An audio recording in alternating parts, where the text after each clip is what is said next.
Good morning, everyone. Can you hear me?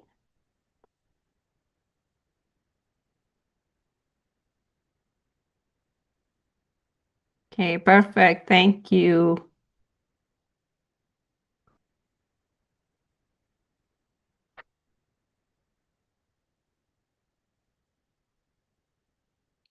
All right.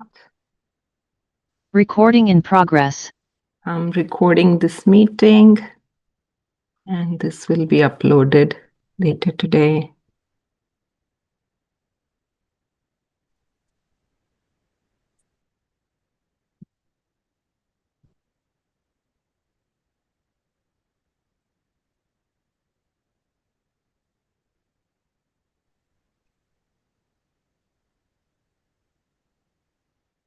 Let's give it another minute until everyone joins.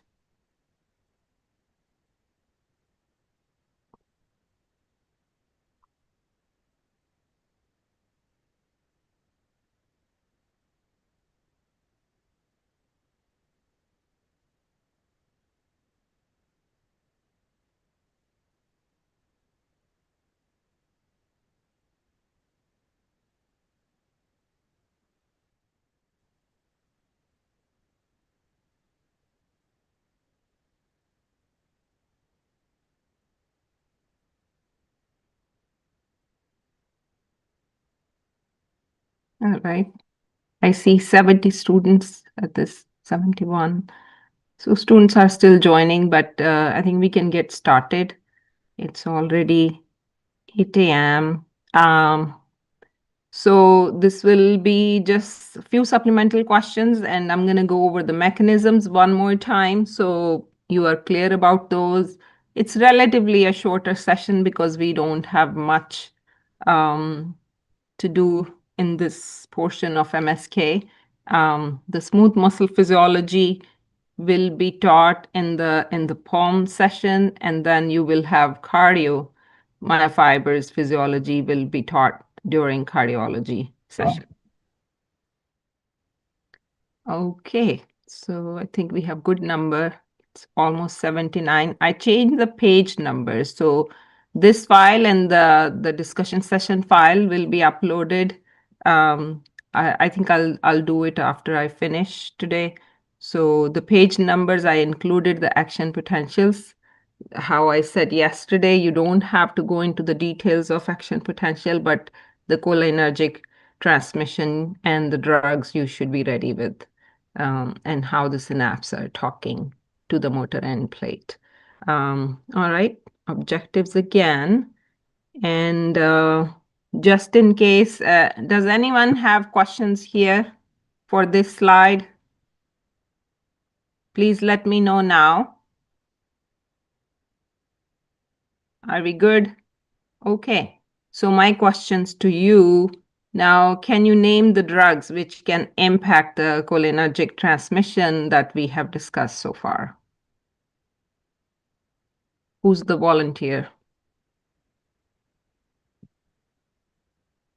Yeah, Andrew just said curare. Andrew, do you wanna?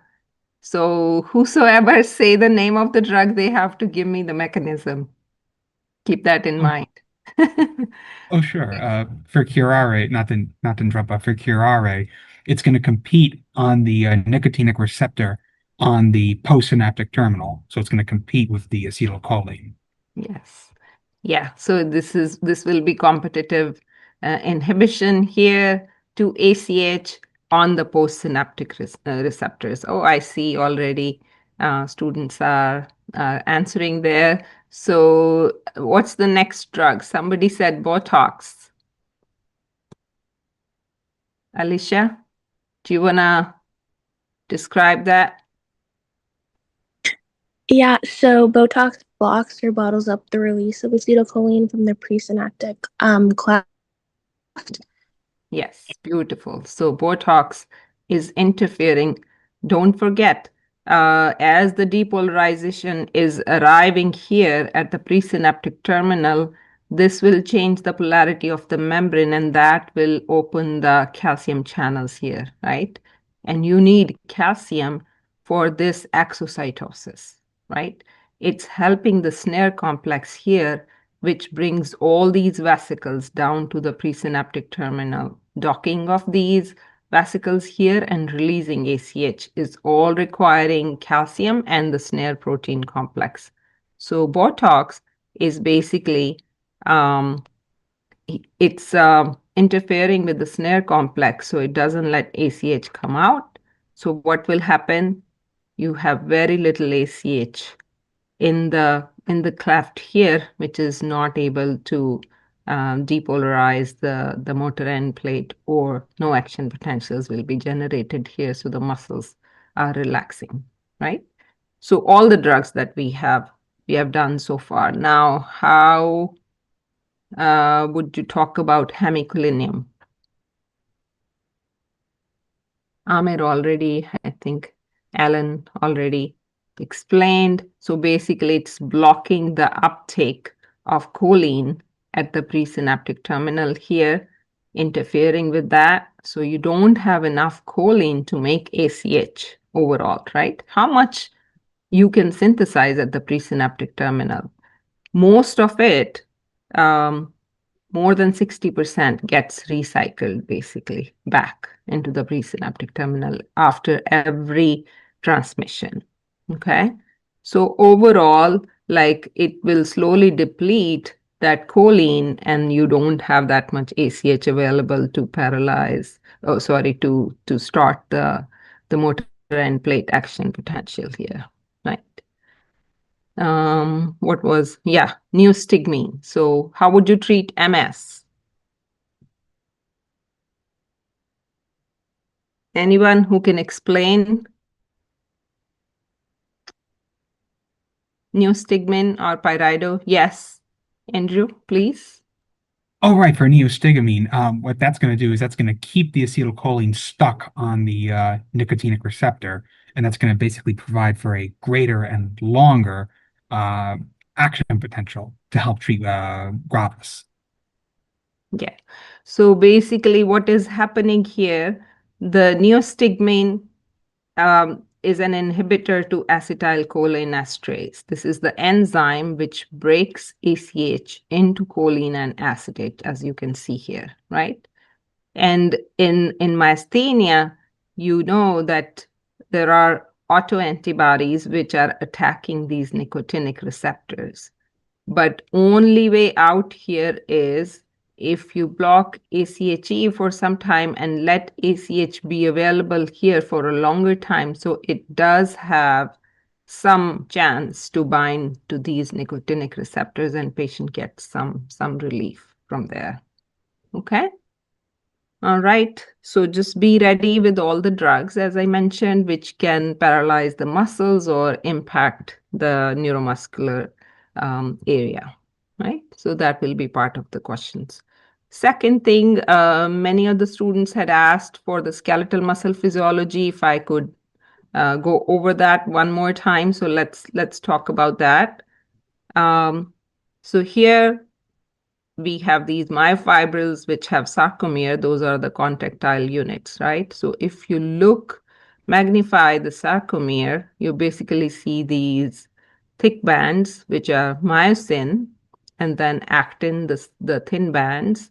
I also want to bring your attention to titin here, and I'll talk about that later. So just keep in mind these spring-like proteins which are attaching these myosin bands to the Z disc, basically. So we'll talk about that in a minute. But here you can see that these are the transverse tubules which actually go very deep into the myofibrils. So the action potentials can be passed on, or the depolarizations can be passed on to deep into the myofibers. That's what the work that T-tubules do. So now let's do it one by one. So here is, you can see that this is the surface membrane of a myofiber, and here is a T-tubule, right? Or in this figure, when you see a neuron, a motor neuron is passing these cholinergic stuff here at the motor end plate and starting the action potential, it's actually depolarizing these T-tubules. So when you have the depolarization happening here, if membrane polarity is changing, it's opening up these voltage-gated calcium channels. We also call them dihydropyridine receptors, right? So these changes will bring conformational changes. These stick very close to the terminal part of the SR, sarcoplasmic reticulum. So that's just, how we have endoplasmic reticulum in a normal cell. You call it sarcoplasmic reticulum. The terminal cisternae of these are sitting very close to DHPR receptors here, right? So that will bring a conformational change on ryanodine receptors here, which are responsible for releasing the calcium which is stored in SR.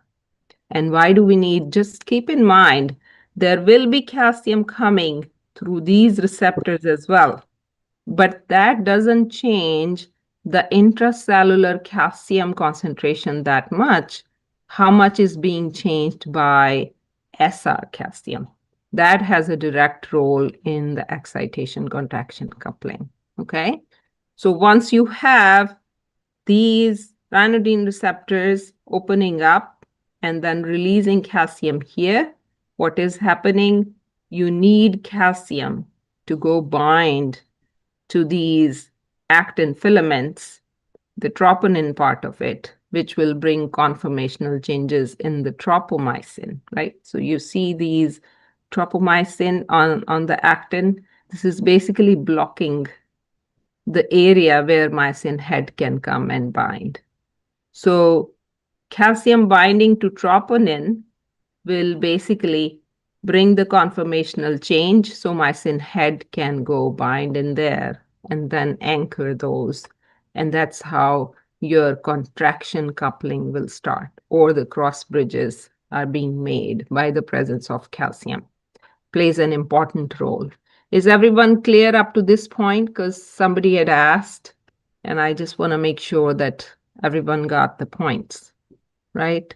So you have to be ready with all these steps for the exam. Just keep that in mind. Here you can see the step-by-step process, action potential. So why we call it excitation contraction. So this is all part of excitation, right? And then starts the contraction. So we call it excitation contraction coupling. So here is calcium, intracellular calcium concentration going up, which is going to bind to troponin C, which is going to move the tropomyosin, and that's how the cross bridges are being formed here. And other part of the process is presence of ATP here, or we need ATP hydrolysis to happen, which will move the myosin, pivot the myosin head, and move it basically a little farther in to make the cross bridges nicely to the actin. So Amir is asking, yeah, DHP, yeah. So the dihydropyridine receptors are outside. So these are the ones which are sitting on sarcolemma, or you can call it plasma membrane of the myofiber. We call it sarcolemma, right? And there, the ryanodine receptors, they are sitting on sarcoplasmic reticulum. Does that make sense, Amir? Or you have any other question? Yeah, the effects are basically here when this depolarization of the membrane is happening, what's going in? The DHP is opening up. These are voltage-gated calcium channels. So voltage is changing, it's opening, and calcium is coming in. But changes that are happening at the DHPR receptors will bring the conformational changes in ryanodine receptors, which are sitting on SR membrane. Okay? Yes, calcium. Yes, Alan, calcium binds to troponin, and that's how it will bring a conformational change into tropomyosin. So DHP, yeah, of course. I mean, DHP conformational changes have to be required to get, so see the depolarization which is happening here on the membrane has to translate what is going to happen inside of it, right? So the calcium release from SR is only going to happen if DHP receptors is getting activated, right? It's going to bring conformational changes in ryanodine receptors, and that will help releasing the calcium out. No, Amir, DHP doesn't work directly. It's ryanodine receptors that will bring the calcium out in my fibers. Is that clear? Yeah, go ahead. Amir, you got the point or not? Okay. All right. Is everyone clear now regarding both the receptors? So DHP has to feel the depolarization that is happening here. It's the voltage changes that are opening up these gates and letting the calcium in as well, but this will also activate the ryanodine receptors that are sitting next. Yes, yes, Alan, that's correct. Thank you. So here, this ATP hydrolysis is required to get out of this state of rigor. This is the resting state, right? So when ATP goes and binds to myosin head, this is going to release myosin head, basically from the actin filament. And then the hydrolysis will happen. This will make slight pivot and anchor another place in order to get the cross bridges going. Yes, yes, I can go over that. So let's go to the next slide, and then I can explain, Jacob. Okay. This was a question, or the graph in the book is slightly confusing, I would say, and people were having difficult time understanding that. So I'm going to explain that. Does everyone clear about this question?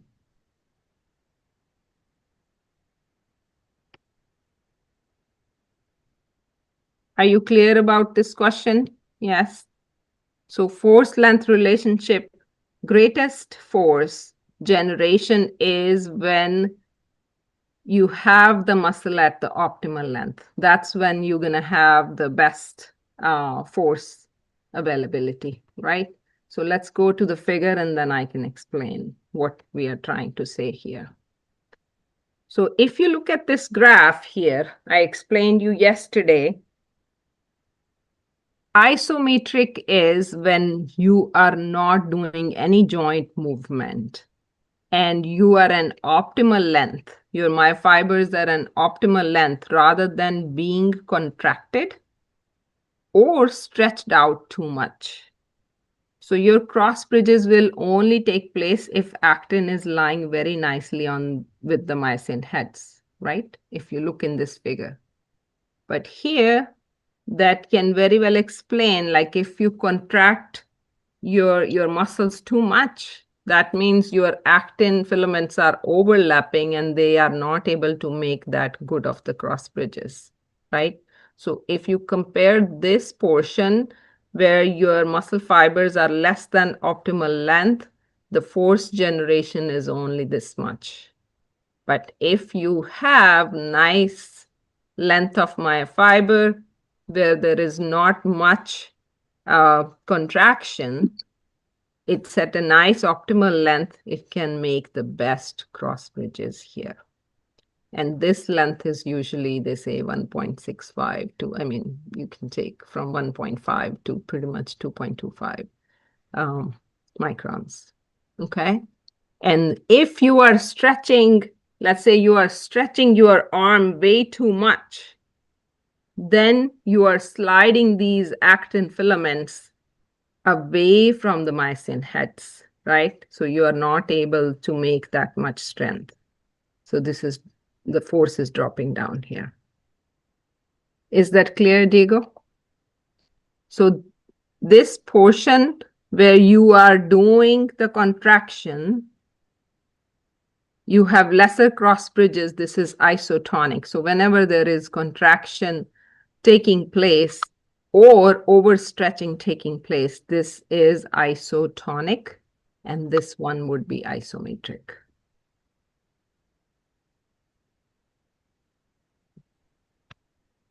Who is this me too?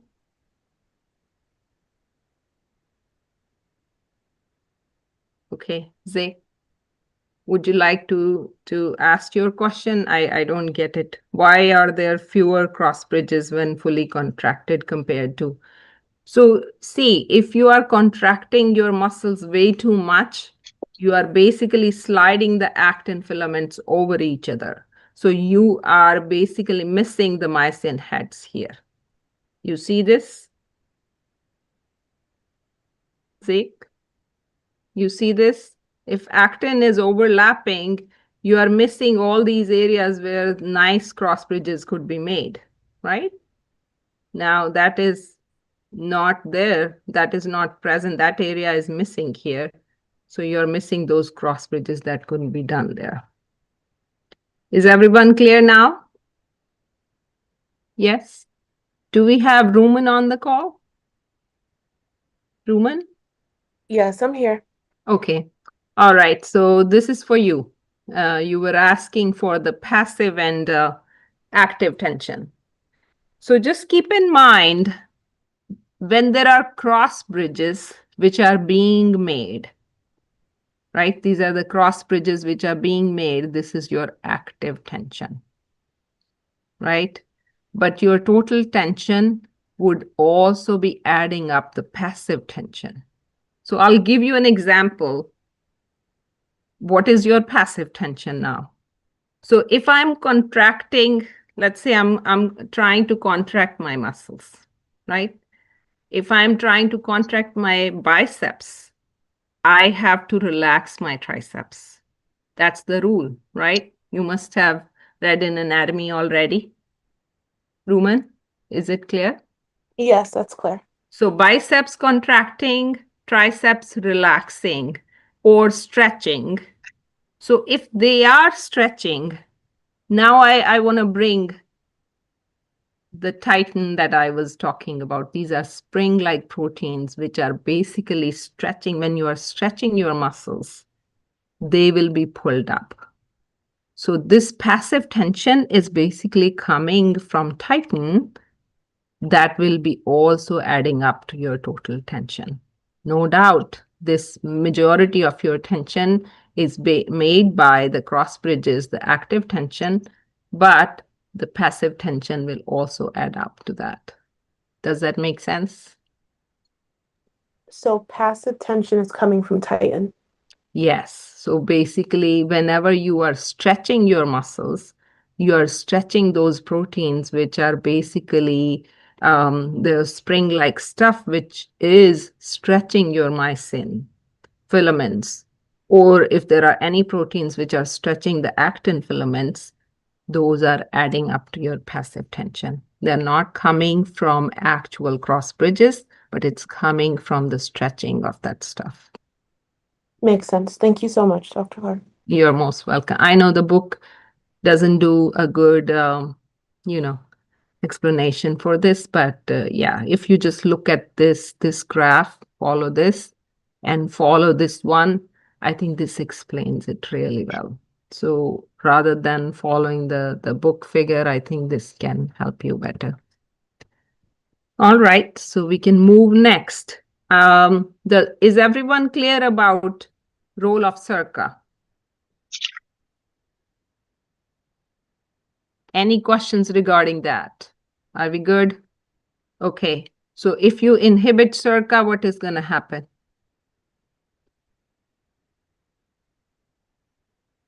If you inhibit circa, what will happen?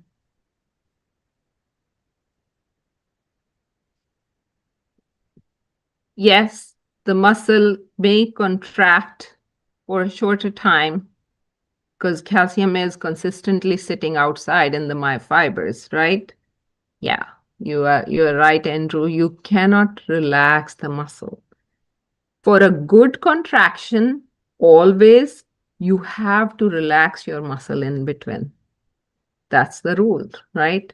So even when we are trying to exercise your biceps, you're trying to contract your biceps, your triceps are relaxing, and so forth, right? So you do like this, you do like this, you do like this, you do like that, right? In order to avoid any injury to your muscles, you want to relax your muscles time to time. So that's what Circa do for you. This is a primary active transport. Remember, this is ATPase pump. This is primary active. So you have all this calcium that is sitting here. It's going to take it away and put it in.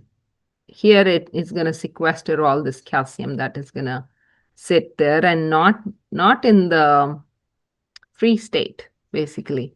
This is actually binding to sequestrin. So you don't have calcium, free calcium sitting inside the SR.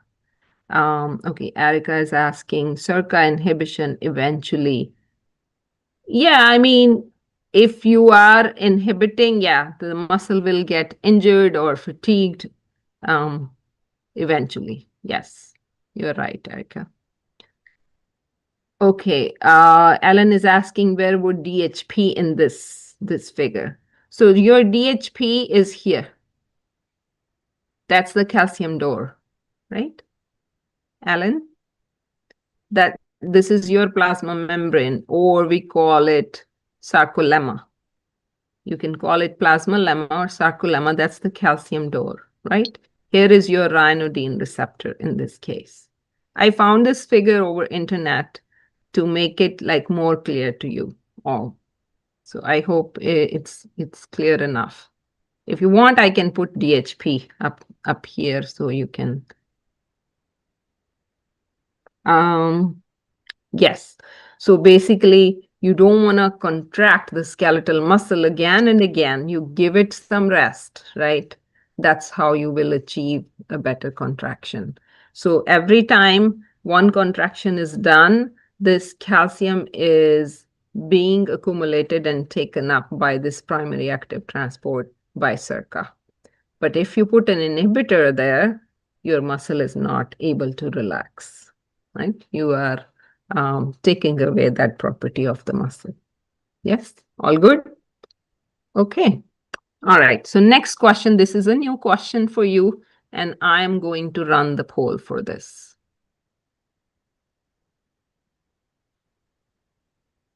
I hope you are all reading it by now. I'm just finding the polls and launching. Oh, it says I failed to launch the poll. Anyhow, I don't know what's the issue with my Zoom. All right. So please volunteer for this question if you know it. Have you read it? Or you need a minute to finish? Yes, Joel, please go ahead.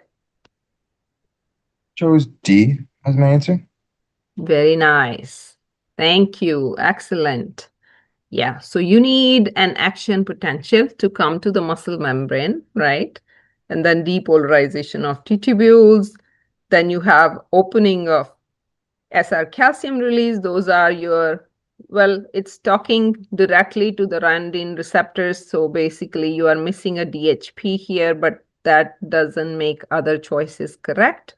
And then you have increase in the intracellular concentration.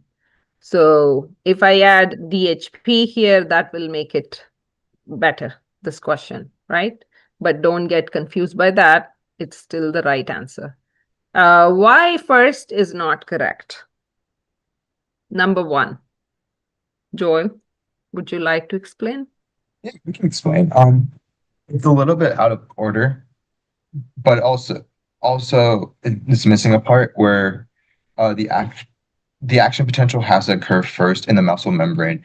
Yeah. T-tubules are going to activate and bring it from that membrane all the way down Yes. to the interior of the muscle fiber, and that will open up the sarcoplasmic reticulum and then increase that way. So it's just out of order. Yes. Thank you. Thank you. So yes, Joel was correct. The action potential has to move up here in front, right? And then SR channels will open first and then intracellular calcium will go up. So it's messed up. The sequence is messed up. Here, what is wrong? Andrew. Second, what is wrong here? Oh, yes, thank you. So it's out of order again in that, so it should go from action potential to depolarization of the T tubules, but the depolarization of the T tubules is all the way at the end. So it's all jumbled. And then, yeah. Yes, yes. So basically it's the sequence for all the options that I put in here. Just keep that in mind and you got to be ready with the right sequence. Only then you will be able to answer the questions in exam. So please keep an eye on that. Okay. Yeah, I just put the same thing up here so you don't miss it. Please go over this when you are reviewing the stuff. Okay, next question. Since my polls are not running, I don't know what's the issue here. Let me try. Okay, it's not working. Let's do it by raising the hand. So who's gonna take this question? You can take time to read it.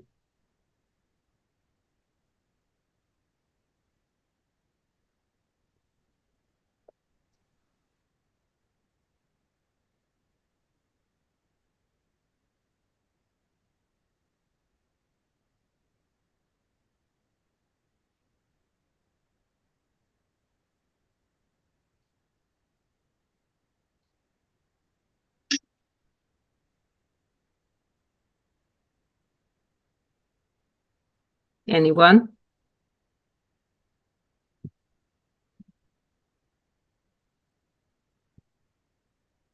What is missing here?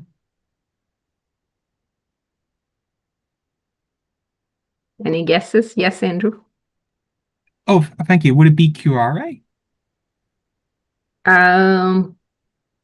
So if you read the question, Oh, D, that's it. I asked you which of the following treatments work the same way on the motor neuron. Yes, JP. Who's JP? May I know who's JP? Jake. Oh, okay. Excellent. Excellent. Yeah. Oh, no, sorry. A is not right. Oh, I'm sorry. I read it wrong. Yeah, sorry, Jake. That's not right. Okay, anyone else? We are talking about the treatments on the motor neuron. Yes, Alan, B is correct. Yes. Okay, I see Roxanne answering. Did you all get it? What the question is asking, don't get tricked in exam, please. So I'm asking which of the following treatment work the same way on motor neuron?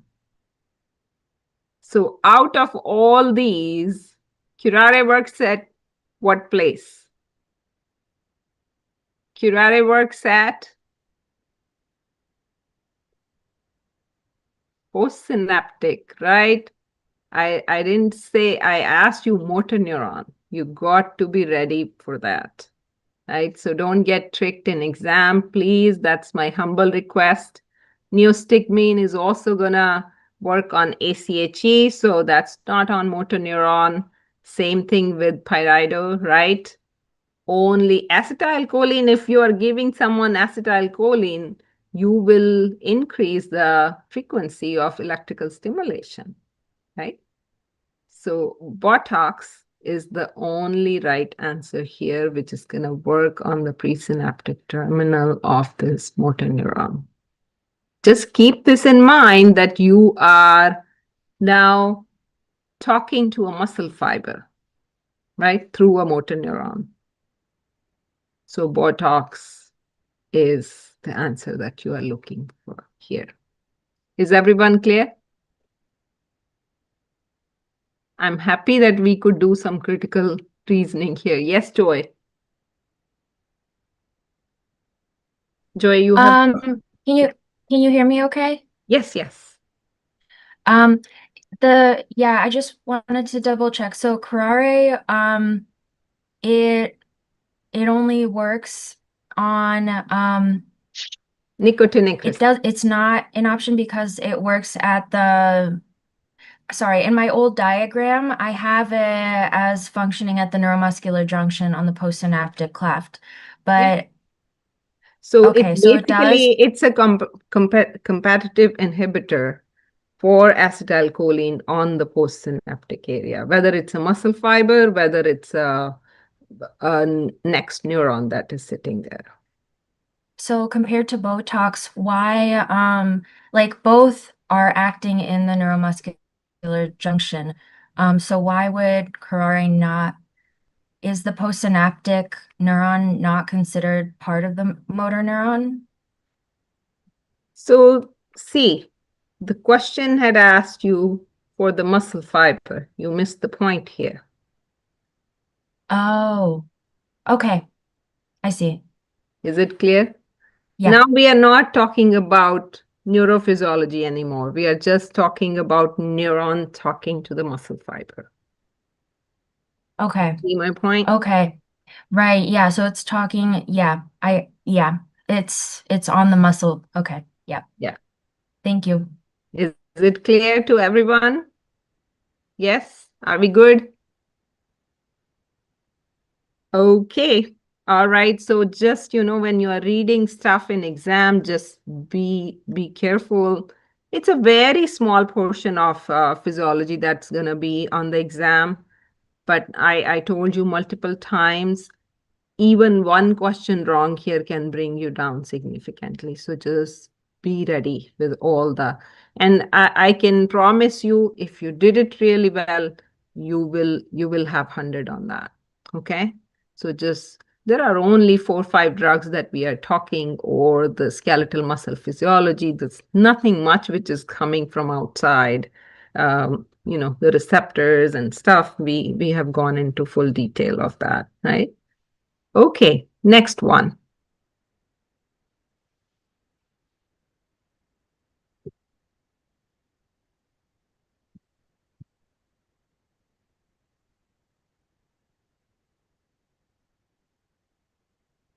Let me know when you are ready.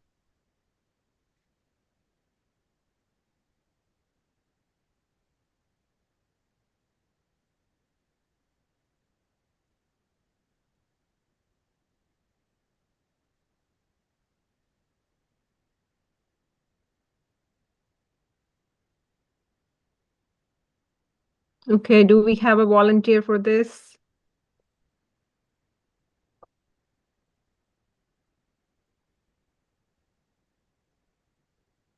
Yes, Diego, please go ahead.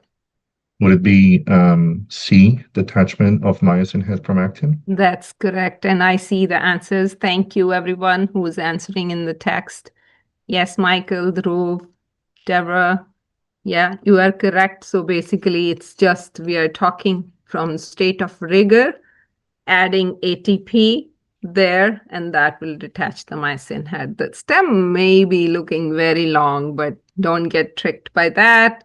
I'm just telling you, like, if you look into the questions in exam, we are giving you any clinical stem or other kind of larger stem.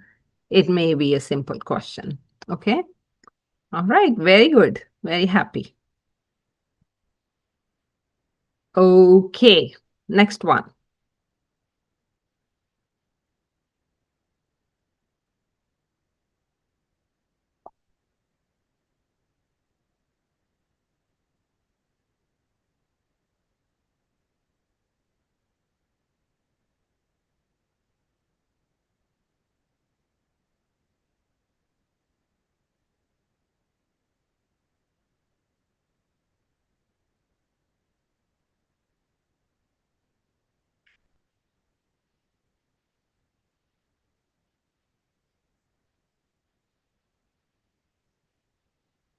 Ready?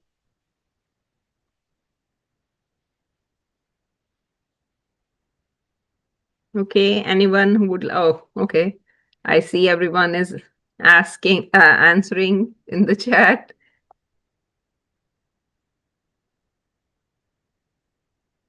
Anyone who would like to explain it?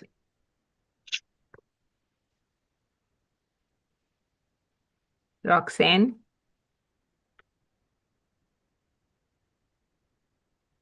No volunteer?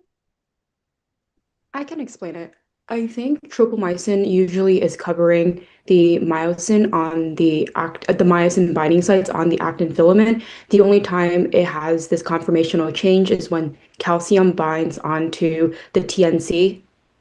Very nice. So troponin C has to bind with the calcium, right? It usually binds with 4 calcium ions. And once the binding happens, that will bring the conformational change. And yes, B is correct. So someone is asking, isn't E also correct? Let me take a look. Is a protein complex containing, these are all troponin C subunits. Following true regarding, we are asking for tropomyosin protein. But if you just look at the statement, yes, the statement is correct. If I asked you like which of the following statement is correct, then E is right. Okay. All right. I think we are doing well. You guys are now paying attention. And I think this is it pretty much for this session, but don't miss MS, how the conduction is happening, what will impact the conduction, how we discussed yesterday, how it can impact the muscle fiber physiology, right? How we discussed yesterday. Don't miss myasthenia, the treatments. That's gonna be part of this exam. We're not doing Lambert-Eaton for this one, but I just brought it as a differential to myasthenia yesterday. Yeah, the slides will be uploaded today, so you'll have them. I have put in these clinical cases for you to go over with the answers. Okay, Amir is asking a question, so I'll go back, Amir, to question number 5. I'll go back in a minute. But just make sure that you finish all the clinical cases and whatever we have discussed. Okay, Joel, you have a question? I just want to make sure, what other diseases and drugs do we have to know about other than myasthenia gravis? Because Nothing. okay. So and just some, Myasthenia and multiple sclerosis that we discussed earlier, those are the only ones that we cover for this. And then you will need to know the drugs that we already discussed. Yeah. Those are our curare, Botox, neostigmine, and hemicillinium, anything that can impact neuromuscular physiology. okay, great. Thank you so much. Thank you. Okay, no, because Lambert-Eaton is not for the exam. I just brought it as a differential to myasthenia, so you just, keep that in mind. The physiology is just very similar. It's just that it's antibodies against calcium channels. Okay? All right, Amir, what's your question regarding 5? Tell me.